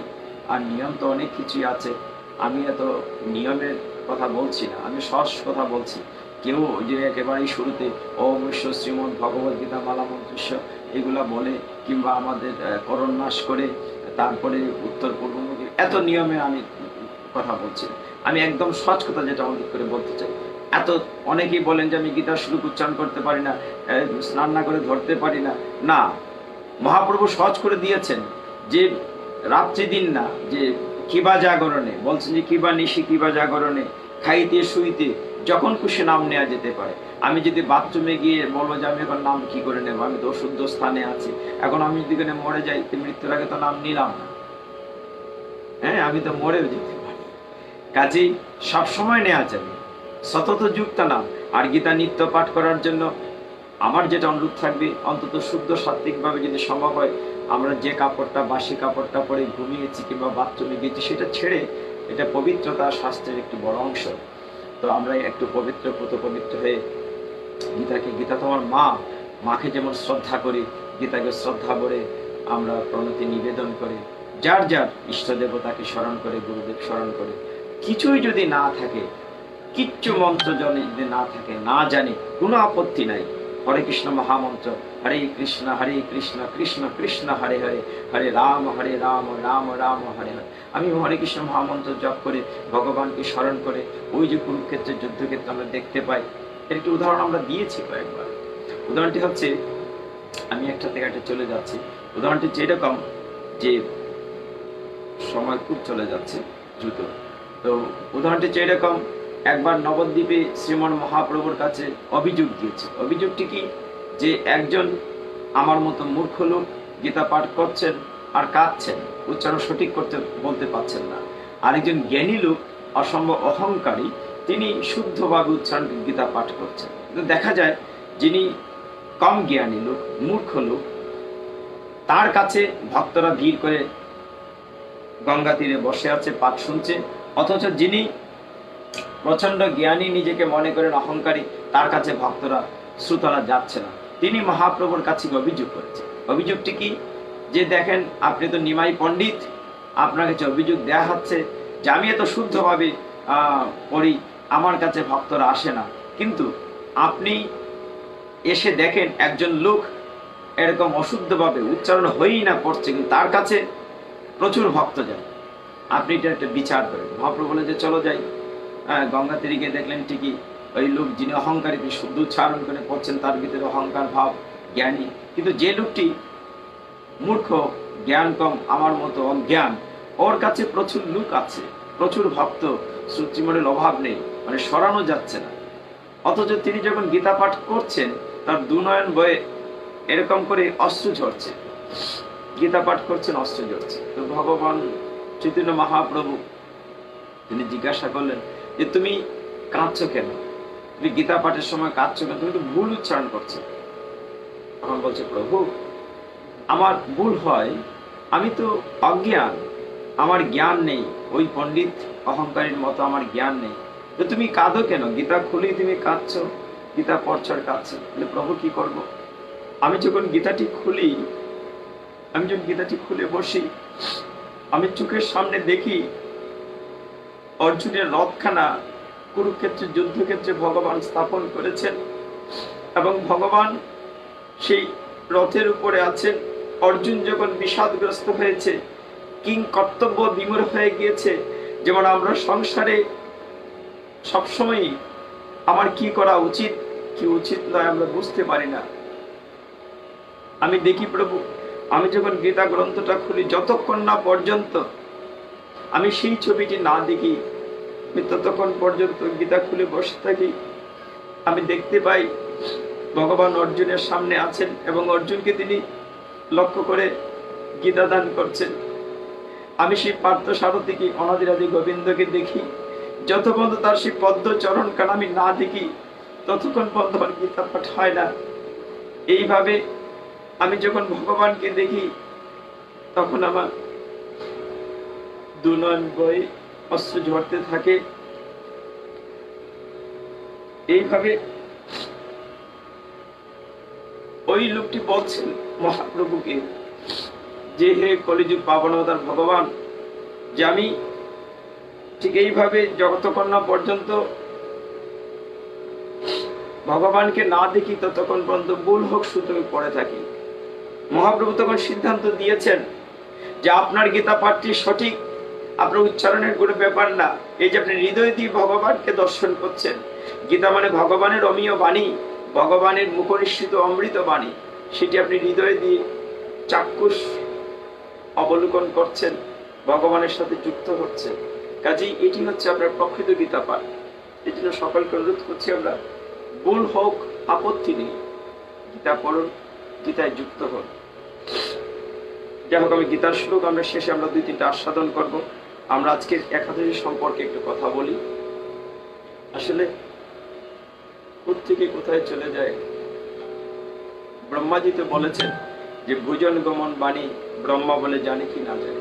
হয়তো প্রতিদিন আমি পাঠের আসরে বসার আগে চিন্তা করি যে আজকে আমি এই বিষয়টি নিয়ে কথা বলবো, কিন্তু দেখা যায় ওই বিষয়ের ধারে কাছে যাওয়া যায় না। কোত্থেকে যে কোথায় চলে যায় একমাত্র তিনিই জানেন।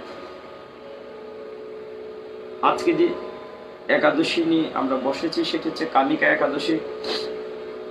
শাস্ত্র বলছে শ্রাবণ মাসের কৃষ্ণপক্ষিয়া। যে পুরাণগুলোর কথা বলেছে আমার পিছনে আছে, এখানে গ্রন্থাগারে কৃপা করে সমস্ত গ্রন্থ এখানে আমাদের সনাতন ধর্মের প্রায় সকল পুরাণ উপপুরাণ আমার কাছে এখানে আছে। তন্মধ্যে একটি পুরাণ হচ্ছে ব্রহ্মবৈবর্ত পুরাণ।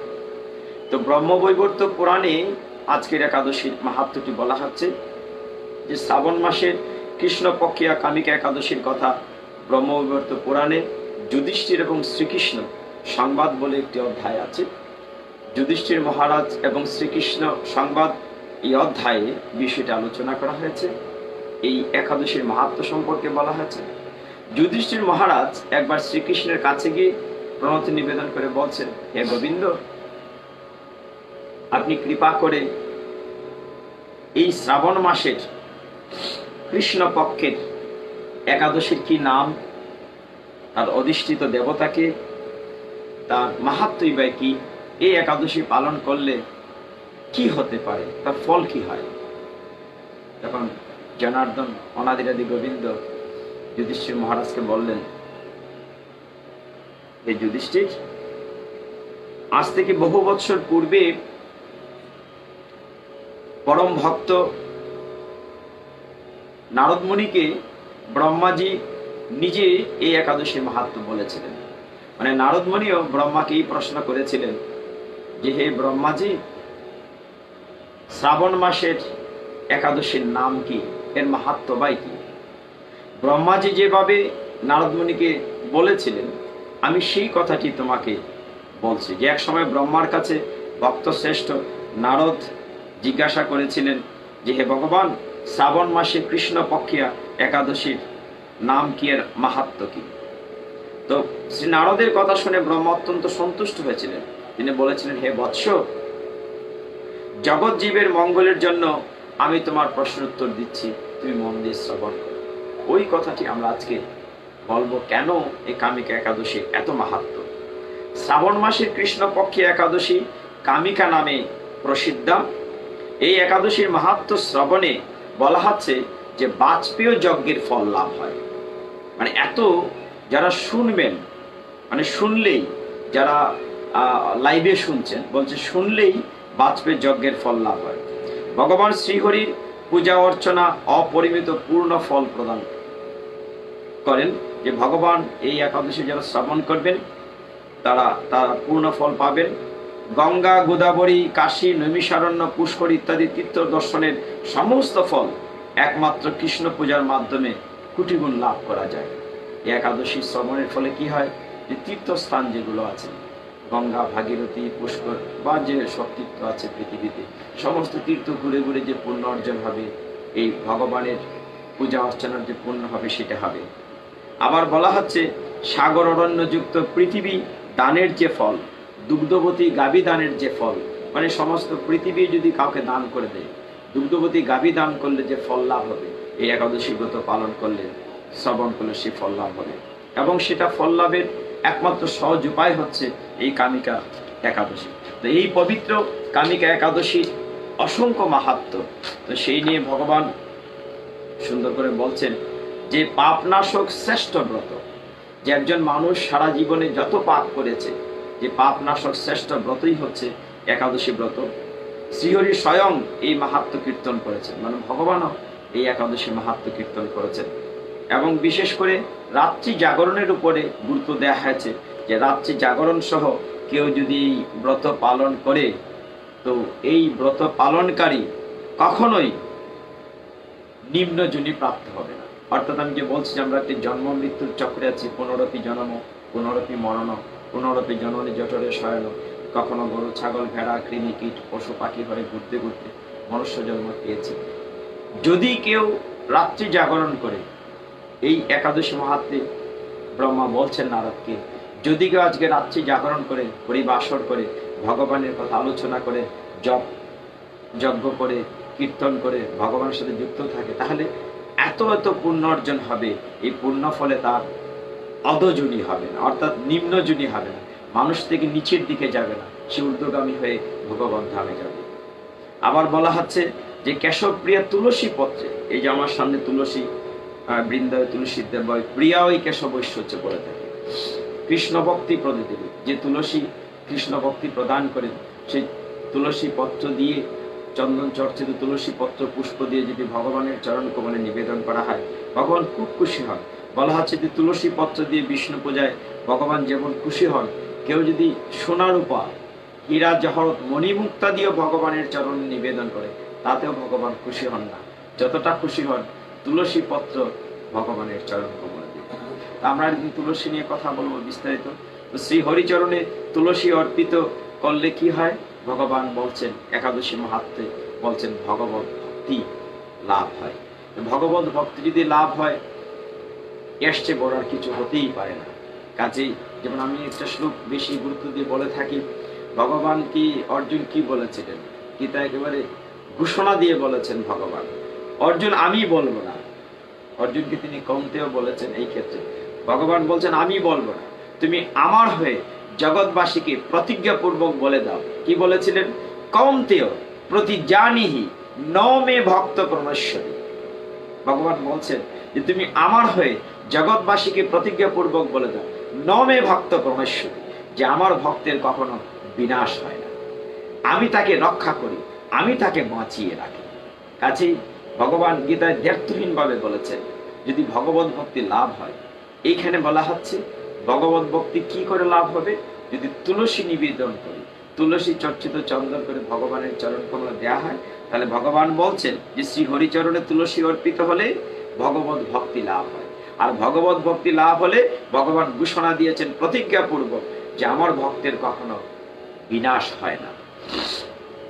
যে ব্যক্তি হরি বাসরে ভগবানের সামনে দীপদান করেন, আরেকটি গুরুত্ব দেওয়া হচ্ছে এই একাদশীতে, যিনি দীপদান করেন, প্রদীপ দান করেন, বলা হচ্ছে যে এত পুণ্য অর্জন হবে। আমাদের এখানে যে চিত্রগুপ্ত বসে আমাদের পাপ পুণ্যের তালিকা লিপিবদ্ধ করছেন, বলা হচ্ছে যে এত পুণ্য হবে যে দীপদান করার ফলে যে চিত্রগুপ্ত তার হিসাব রাখতে পারবে না, তার হিসাব রাখতে রাখতে শেষ, মানে খাতা কলমে কুলবে না। আর তার পিতৃপুরুষেরা পরম তৃপ্তি লাভ করবে। আমি যদি সন্তান হিসাবে আমার পিতামাতা যার নাই, যার পিতামাতাকে হারিয়েছি, আমার নিজেরও পিতামাতা নেই, তো যারা পূর্বপুরুষ চলে গিয়েছেন তাদের পিতৃপুরুষ অসম্ভব খুশি হন যদি দীপদান করা হয়। তো শ্রীকৃষ্ণ বললেন, তো এই কাহিনীটা বলার পরে শ্রীকৃষ্ণ যুধিষ্ঠির মহারাজকে বলছে যে দেখো যুধিষ্ঠির মহারাজ, এইভাবেই এই কামিকা একাদশীর অত্যন্ত গুরুত্ব বা মাহাত্ম্য ভগবান ঘোষণা করেছেন ব্রহ্মবৈবর্ত পুরাণে।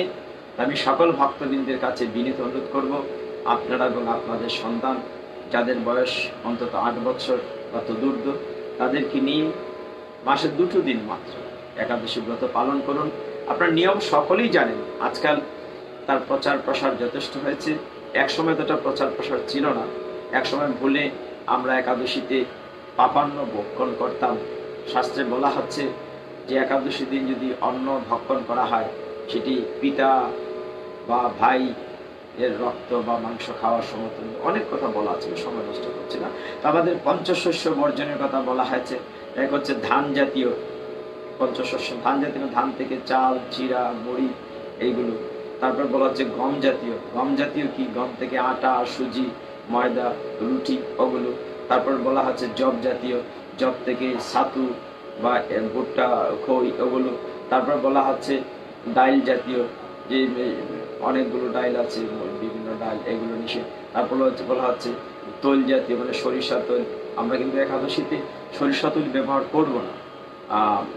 আমরা তিলের তৈল অথবা বিশেষ করে সূর্যমুখী তৈল দিয়ে বা ঘি দিয়ে আমরা যদি ভগবানের জন্য অনুকল্প প্রসাদ তৈরি করি, অনুকল্প বলতে বলা হচ্ছে যে এদিন উপবাস থাকাটাই সবচেয়ে উত্তম।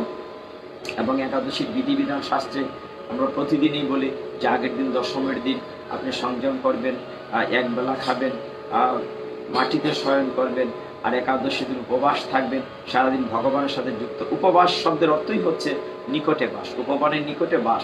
উপবাস মানে নট অনলি ফাস্টিং, শুধু না খেয়ে থাকা নয়।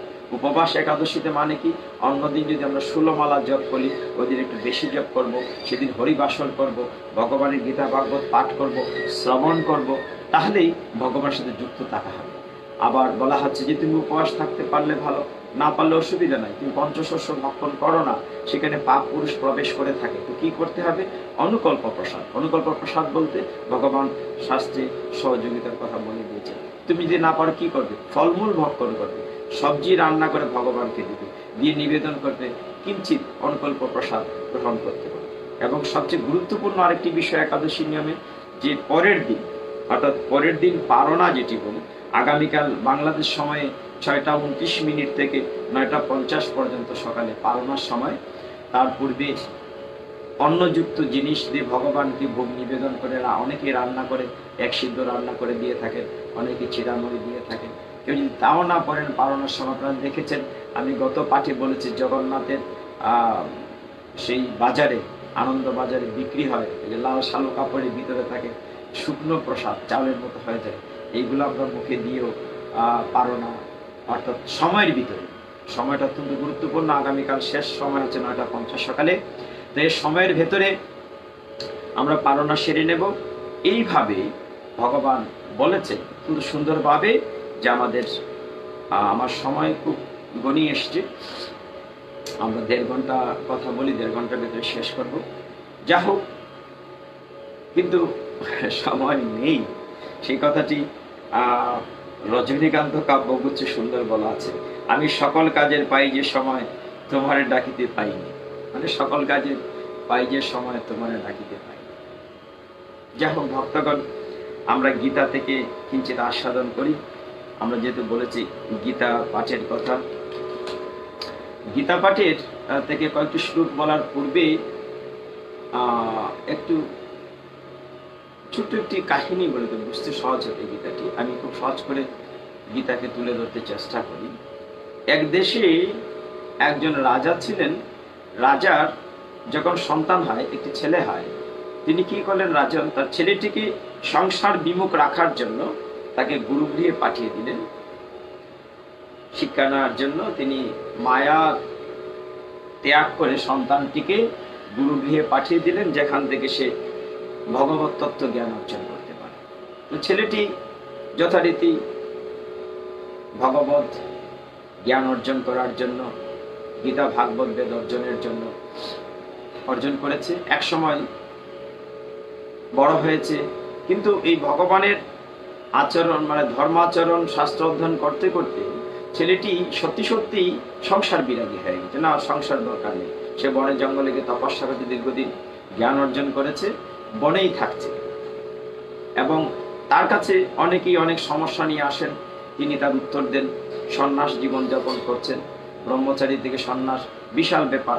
তিনি এতটাই ভগবত প্রেমে উদ্ভাসিত হয়েছেন, এতটাই বেদ অধ্যয়ন ধর্ম অধ্যয়ন করে ধর্মাচরণ করে এতটাই হৃষ্ট হয়েছেন, এতটাই পরিপুষ্ট হয়েছেন যে তিনি সন্ন্যাসী পর্যায়ে পৌঁছেছেন এবং সকলেই তার কাছে আছে। এভাবে দিন যাচ্ছিল ভালো। একদিন ওই দেশের রাজা, উনি যে দেশে তখন আছেন, ওই দেশের রাজা তার কাছে একটি বিপদে পড়ে গিয়েছেন এবং তার সাহায্য চেয়েছেন। তো সন্ন্যাসী তার সাহায্য করেছেন। রাজা দেখলেন, রাজা কিন্তু আবার ধর্ম বিদ্বেষী ছিলেন, তিনি ধর্মাচরণ করতেন না। কিন্তু কিছুটা সময়, ওই যে সঙ্গগুণের কথা বলি, সাধু সঙ্গের খুব গুরুত্ব দেওয়া হয় শাস্ত্রে। এই জন্য পদকর্তারা বলে থাকেন, সাধু সঙ্গ সর্বশাস্ত্রে কয়, লবমাত্র সাধু সঙ্গ সর্বসিদ্ধি হয়। তো রাজার তিনি ধর্মাচরণ তেমন করতেন না, কিন্তু অল্প কিছুক্ষণ ওই সাধু সন্ন্যাসীর সঙ্গে থেকে তার মন পরিবর্তন হয়েছে। তিনি দেখলেন, তাই তো আমি এত আমার করে ব্যস্ত হই, আমার রাজত্ব কি করে বাড়াতে হবে, আমি নির্বিবাদে মানুষ হত্যা করি, আমি নির্বিবাদে মানুষের বাড়িঘর আগুন দিয়ে পুড়িয়ে দেই, না আমি আর করবো না। তার মনের ভিতরে একটা পরিবর্তন চলে এসছে এই সন্ন্যাসীর সংস্রবে গিয়ে, তার সান্নিধ্য দিয়ে। তিনি দেখলেন যে বনে এই সন্ন্যাসী গাছতলায় বসে থাকে, তার অল্প সময় তার সঙ্গ করার ফলে যদি আমার মনের এই পরিবর্তন হয়, তাকে বরঞ্চ আমার রাজ্যে নিয়ে যাই। যদি রাজ্যে নিয়ে যাই, তার উপদেশ পাবো, আমি শান্তিতে সুখে রাজ্য পরিচালনা করতে পারবো। খুব অনুনয় বিনয় করে রাজা সেই সন্ন্যাসীকে বাড়িতে নিয়ে গেলেন এবং তার জন্য একটি কুঠির করে দিলেন। কিছুদিন পরে রাজা কাছে সন্ন্যাসী বললেন যে তুমি যে ঘর করে দিয়েছ, খুব খুশি হয়েছি। রাজার কাছেই থাকছেন সন্ন্যাসী। কিছুদিন পরে রাজা এবং রানী অন্যত্র বেড়াতে যাবেন। তো বেড়াতে যাবেন, তো এই সন্ন্যাসীর খাবার কে দেবে, কে সেবা শুশ্রূষা করবে? রাজা তো নিজে করতেন। তিনি একজনকে দায়িত্ব দিয়ে গিয়েছেন যে তুমি সন্ন্যাসীর সময় মতো খাবার দেবে, যত্ন নেবে। রাজা রানীকে নিয়ে বিদেশ চলে গিয়েছেন কোথাও বেড়াতে। তো যে লোকের দায়িত্ব দিয়েছেন চলছিল ঠিকই, কিন্তু একবার দেখা গেল কি যে ওই লোকের অন্য একটি কারণে সময় মতো খাবার পরিবেশন করতে পারছে না সন্ন্যাসী। তখন ক্রোধ হয়েছে, খুব রাগ করেছেন, মানে সন্ন্যাসী এত রাগ করেছেন, খাবার আসছে না। রাজা যখন ঘুরে আসলেন, দেখেন সন্ন্যাসী প্রচন্ড রাগ করেছেন। কি হয়েছে প্রভু, আর তোমার এখানে আমি থাকবো না। বলে কেন? তুমি এমন একটি লোকের দায়িত্ব দিয়ে গিয়েছো, আমার ঠিক মতো খাবার দেয়া হচ্ছে না, আমার অনেক অপরাধ হয়েছে। রাজা ক্ষমা চেয়েছে। তো এইভাবে কিছুদিন চলেছে। যাওয়ার পরে আরেকবার রাজা ব্যক্তিগতভাবে একা অন্য রাজ্যে গিয়েছেন, দায়িত্ব দিয়ে গেছেন রানীমাকে, যে রানী আপনার সেবা শুশ্রূষা করবে, খাবার দাবার দেবে। চলছিল। কিছুদিন যাওয়ার পরে দেখা গেল কি একদিন খাবার আসছে না। রানীমা স্নান করতে দেরি হয়ে গেছে, খাবার আর আসছে, মানে রানীমা খাবার দিতে ভুলে গেছে। তো সন্ন্যাসী তার কুটির থেকে অপেক্ষা করতে করতে বাড়িতে এসছেন। এসে রানীমা দেখছেন যে উনি প্রসাদন করছেন স্নান সেরে, এবং রানীমার রূপ যৌবন দেখে সন্ন্যাসীর মনে কাম ভাব জেগেছে, এবং তিনি অন্যরকম চিন্তা ভাবনা করে অপেক্ষা করছেন। রাজা চলে এসছেন। রাজা আসার পর এই সন্ন্যাসীর মন খারাপ, তিনি কুটিরে গিয়েছেন, খাবার নিয়েছেন, শয়নের স্বপনে শুধু রানীকেই দেখছেন। তো রাজার কাছে একদিন প্রস্তাব দিয়েছেন। সন্ন্যাসীর মন খারাপ দেখে রাজা বলছেন, হে মণিবর, যে আপনার এখন দেখছি তপস্যা করছেন না, আগের মতো গান করছেন না, কীর্তন করছেন না, আপনার এই পরিবর্তন কেন, আপনার মন খারাপ কেন, আমি কি সেবা করতে পারি? তো সন্ন্যাসী বলছেন যে দেখো, আমার মনে একটা বাসনা জেগেছে, তুমি যদি, আমি মন থেকে রানীর চেহারা মুছতে পারছি না, এই চমৎকার রূপবতী যুবতী নারীকে দেখে তুমি তো রানীকে আমাকে দিয়ে দিতে, বোধ আমি শান্তিতে থাকতে পারি। রাজা বলছেন ঠিক আছে, দিয়ে দিলাম। রাজা কি করলো, এই সন্ন্যাসীকে সুন্দর পোশাক টোশাক পরিয়ে রানীকে দিয়ে দিল। এখন রানীকে যখন কি প্রস্তাব দিয়েছিলেন রাজা, রানী তো বুঝতে পেরেছেন যে ঠিক আছে, আমিও দেখে নেব সন্ন্যাসীর জীবনে গিয়ে কি হয়। তিনি পর্ণকুটিরে থাকতেন সন্ন্যাসী। রানী বললেন যে এইরকম ঘরে তো আমি থাকবো না, আমি তো রানী, আমাকে নিয়ে থাকতে হলে তোর সুন্দর ঘর লাগবে। তো আবার সন্ন্যাসী রাজাকে বললেন, রাজা বলো, আমাকে রানীকে দিয়ে দিয়েছে, আমি তাকে নিয়ে থাকবো কি করে, এরকম পর্ণকুটিরে থাকা যায়? রাজা কি করলেন, রাতারাতি তাকে একটা প্রাসাদ তৈরি করে দিলেন। কিছুদিন গিয়েছে, যে রানী বলছে যে বলো তো, আমি তো রানী, আমার কি এরকম হয়, আমার জন্য দাস দাসী থাকবে, আমার জন্য এই থাকবে সে থাকবে।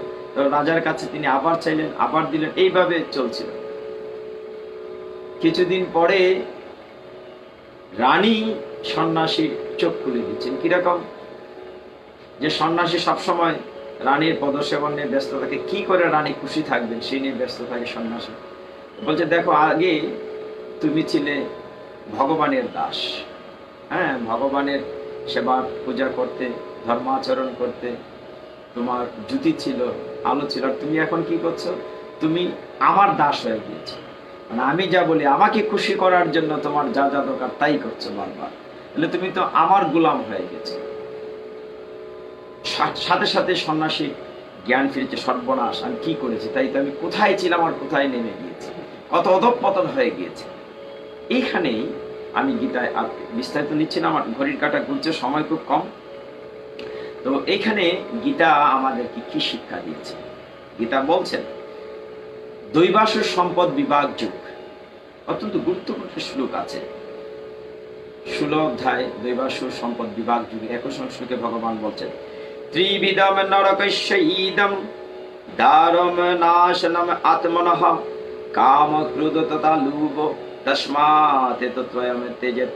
ভগবান বলছেন ত্রিবিধম নরকস্য দারম, মানে নরক বা দুজকের 3টি দরজা বলছে ভগবান গীতায়, যে তুমি যদি অধঃপতনের দিকে যেতে চাও, 3টা দরজা আছে তোমার জন্য। কি? কাম ক্রোধ লোভ। তোমার যদি কামনা জাগে কোনো কিছুর প্রতি, তুমি যদি সেটা না পাও, তোমার ক্রোধ হবে, তোমার লোভ হবে, এবং সেই কাম ক্রোধ লোভ তোমাকে নরকের দিকে নিয়ে যাবে। এই জন্য আমি গল্পটি বলেছি যে সে কাম ক্রোধ লোভ যদি তোমার থাকে, তাহলে ওইটা থেকে যদি মুক্ত না হতে পারো, তোমার এইভাবে অধঃপতন হবে, তুমি নরকের দিকেই দাবিত হবে। এই জন্য ভগবান বলছেন ত্রিবিধম নরকস্য ইদম দারম নাশনম আত্মনঃ কাম ক্রোধ তথা লোভ তস্মাৎ এতত্রয়ম তেজেত। এটা ত্যাগ করতে হবে। আমরা তো ত্যাগ করতে পারি না, অভ্যাস করি না। আবার ভগবান বলছেন যে দেখো, তুমি অন্তত অন্য সময় পারো বা না পারো, তুমি অন্তকালে, মানে আমরা মৃত্যুর পূর্বে শেষ সময় যদি আমাকে স্মরণ করো, বা যে ভাব নিয়ে তুমি মৃত্যু বরণ করবে, সেই ভাবে তুমি পুনর্জন্ম পাবে। কিন্তু আমরা যদি সারা জীবন গীতা ভাগবতের টাচে না থাকি, গীতা ভাগবত চর্চা না করি, তাহলে কি হবে? অন্তকালে কি মুখ দিয়ে ভগবানের নাম আসবে? আসবে না, অভ্যাস না থাকে। ভগবান অক্ষর ব্রহ্ম যুগে 8ম অধ্যায়ের তৃতীয় বলেছেন অষ্টম অধ্যায়ের তৃতীয় শ্লোকে কি বলেছেন? অন্তকালে চ মামেব স্মরণ মুক্ত কলেবরম ইয়া প্রয়াতি সমদ্ভাবম ইয়াতি নাস্তিয়ত্ব সংশয়। ভগবান কি বলছেন? অন্তকালে চ মাম এব স্মরণ মুক্ত কলেবরম, মানে অন্তকালে যে আমাকে স্মরণ করে না, বলছেন যে যা স্মরণ করে। পরের শ্লোকে সেটা বলা আছে, ইয়ামিয়ম বলা আছে, আমি সেটি যাচ্ছি না, সময় খুব কম। বলা আছে যে মৃত্যুকালে, যেমন রাজা ভরত কি করেছিলেন শেষ সময়, আপনারা জানেন সেই কাহিনীটা আরেকদিন বলবো, আজকে সময় কম। যে তিনি হরিণের চিন্তা করতে করতে মৃত্যুবরণ করে হরিণ হয়েছিলেন। এত বড় তপস্বী রাজা ভরত। যাই হোক, ভগবান বলছেন অন্তকালে চ মামেব স্মরণ মুক্তা কালে বরম, যে আমার কথা স্মরণ করে শেষ মুহূর্তে দেহত্যাগ করে সে আমার ভাবে ভাবিত হয়। তো আমাদের কি করতে হবে? গীতা তাই জ্ঞান দিচ্ছে যে তুমি নিষ্কাম কর্ম করো, আমার সাথে যুক্ত থাকো, তুমি ফলের আশা করবে না। কর্মে তোমার অধিকার আছে, ফলে তোমার অধিকার নেই। সবকিছু তো আমাকে অর্পিত করে করো, আমাকে সামনে রেখে করো। তিনি অর্জুনকে উপলক্ষ করে সমগ্র জগৎবাসীকে সেই গীতার জ্ঞান দিয়েছেন। কুরুক্ষেত্রে, যুদ্ধক্ষেত্রে, ধর্মক্ষেত্রে কি বলেছেন? তুমি যা করো, যা করো, এভাবে বলছেন ইয়ৎ করোসি ইয়ৎ স্নাসি ইয়ৎ জোসি দদাসি ইয়ৎ তপস্যাসি কৌন্তেয় তৎকুরুষ মত অর্পণম। কি বলছে? তুমি যা করো, ইয়ৎ করোসি ইয়ৎ অশ্নাসি ইয়ৎ জোহসি দদাসি ইয়ৎ, তুমি যা দান করো, যা তপস্যা করো, যা হোম করো, যজ্ঞ করো, সব তুমি আমাতে অর্পণ করে, তাহলে তুমি আমার সাথে যুক্ত। এবং আরেকটি বিষয় বলছেন এখানে যে তুমি যদি যে কর্মটি আমাকে অর্পণ করে করবে, তার যদি কোনো পাপও হয়, তার তুমি পাপী হবে না, কারণ আমাকে অর্পণ করে করছে। এই জন্য বলছে ইয়াত করুস ইয়াত অশ্বাস। আমরা জানি রাজবিদ্যা রাজ গুজ্জ যুগ, নবম অধ্যায় 27 নং শ্লোকে ভগবান এই কথা বলেছেন। একদম গুজ্জ, মানে গোপন জ্ঞান যে রাজবিদ্যা দিয়েছেন। তাহলে অথচ দেখেন আমরা কি করি, আমরা মানুষরা অনেকেই এত ভুল করি। ভগবান কুরুক্ষেত্রের যুদ্ধে স্বয়ং ভগবান শ্রীকৃষ্ণ, কোথাও কিন্তু লেখা নাই শ্রীকৃষ্ণ বাচ, বলা আছে ভগবানও বাঁচা, মানে কথাগুলো ভগবান বলছেন, অথচ আমরা তাকে ভগবান মানি না, অনেকেই মানতে রাজি না। এই নিয়ে একটি সুন্দর শ্লোক আছে এই অধ্যায়, রাজবিদ্যা রাজ গুজ্জ যুগ নবম অধ্যায় 11 শ্লোকে ভগবান বলছেন সেই সকল লোককে তিনি মূঢ় বলেছেন। অবজানন্তি মাম মূঢ়, কি বলছেন? অবজানন্তি মাম মূঢ়া, মূঢ়া মানে মূর্খ। মানুষিম তনুম আশ্রিত, আমি যে মনুষ্য তনু আশ্রিত করে লীলা বিলাস করি, যে আমি মানুষ রূপে এসেছি, নন্দ দুলাল হয়েছি, কলিযুগে শ্রী চৈতন্য মহাপ্রভু রূপে এসেছি। স্মার্ত ব্রাহ্মণরা ভগবান মহাপ্রভুকে কত কষ্ট দিয়েছে, ঠিক এমনি ভাবে দাপর যুগে ভগবান শিশু অবস্থা থেকে কংস মেরে ফেলার জন্য পুতনা থেকে কত অসুর পাঠিয়েছে, কত কিছু করেছে। আমরা কি মুরারা কি করি? বলছেন অবজানন্তি মাম মুরা মানুষিম তনম আশ্রিতম পরম ভাবম ও জানন্ত মম ভূত মহেশ্বরম, আমি যে মহেশ্বর, এই কথাটিকে বুঝতে চায় না যারা, যারা আমাকে মানুষ রূপে মনে করে, তারা কত বড় ভুল করে। যেমন ব্রহ্মাজিও পরীক্ষা করতে গিয়ে ভুল করেছিলেন। আর সেই ব্রহ্মাজি ব্রহ্ম সংহিতায়, আমি শেষের দিকে যাব, ব্রহ্ম সংহিতায় বলেছেন ঈশ্বর পরম কৃষ্ণ সচ্চিৎ আনন্দ বিগ্রহ অনাদিরাদি গোবিন্দ সর্ব কারণ কারণ, তিনি সর্ব কারণ কারণ। বলছেন কি? ঈশ্বর পরম কৃষ্ণ, কৃষ্ণ হচ্ছেন পরম ঈশ্বর, ঈশ্বর পরম কৃষ্ণ সচ্চিৎ আনন্দ বিগ্রহ অনাদিরাদি গোবিন্দ সর্ব কারণ কারণ।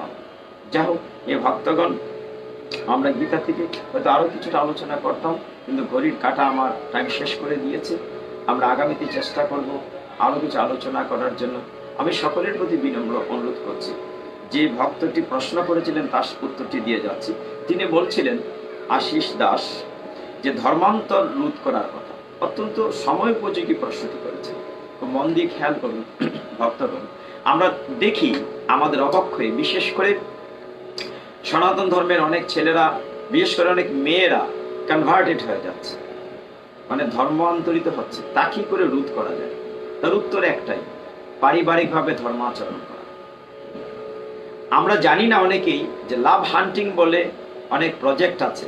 অন্যরা আমাদের ছেলে মেয়েকে, যেমন আমি বা আমরা অনেকের ছেলে মেয়ে ঢাকা, চিটাগাং, বিভিন্ন জায়গায় ছাত্রাবাসী, হোস্টেলে, মেসে থেকে পড়াশোনা করে।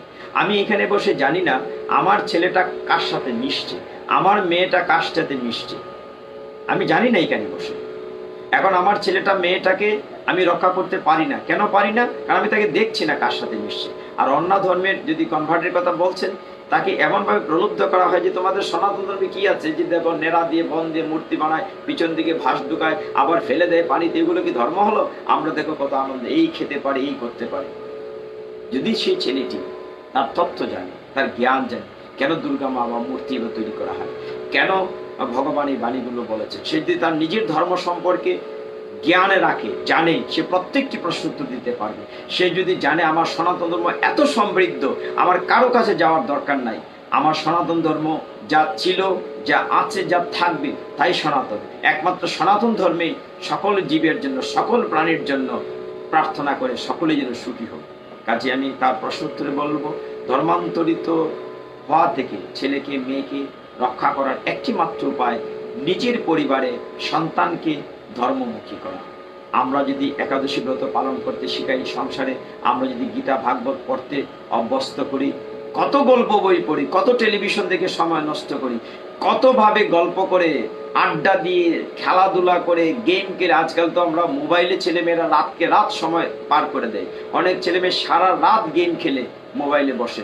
সেখান থেকে যদি উঠে এসে কিছুটা খেলুক, আনন্দ করুক, সবকিছু করুক, কোনো আপত্তি নাই, পড়াশোনা করুক, গল্প করুক, কিন্তু তার কেন্দ্রটা সে সনাতন ধর্মাবলম্বী হিসাবে তার গীতা ভাগবত অন্তত প্রতিদিন একটা দুটো করে যদি শুরু করে গীতা ধর্ম, আজকাল তো টেলিভিশন বিভিন্ন মিডিয়াতে মহাভারত রামায়ণ অনেকগুলো সিরিয়াল দেখায়, ওইগুলো সে একটু একটু দেখুক, গ্রন্থমুখী হোক, ভগবতমুখী হোক।